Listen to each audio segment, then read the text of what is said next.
ইসলাম বলেছেন, একজন মুমিনের পায়ে যদি একটা কাঁটা বিঁধে, চলতে চলতে একটা কাঁটা বিঁধে, এর বিনিময়ে আল্লাহ পাক তার গুনাহগুলো মাফ করে দিবেন। তো যে বিষয়টা বলছিলাম যে আল্লাহ রাব্বুল আলামিন সূরা আরাফের 179 নম্বর আয়াতে বলেছেন যে আমি প্রচুর জিন আর মানুষকে সৃষ্টি করেছি জাহান্নামের জন্য, যার দলিল আমরা একটা হাদিস থেকে দিলাম যে উম্মতে মুহাম্মাদি 73 দলে ভাগ হয়ে যাবে, যার 72টা দলই জাহান্নামে যাচ্ছে, একটা জান্নাতে যাবে। তার মানে সংখ্যা কম হচ্ছে।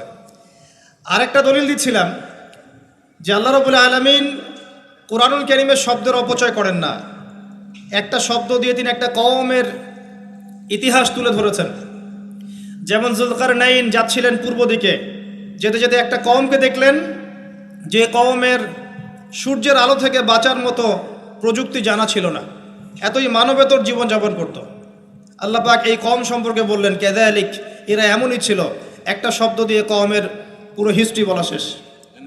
এই কাযালিকা শব্দ দিয়ে আপনি তাফসীর দেখতে পারেন এই কওম সম্পর্কে কত কি বলা হয়েছে।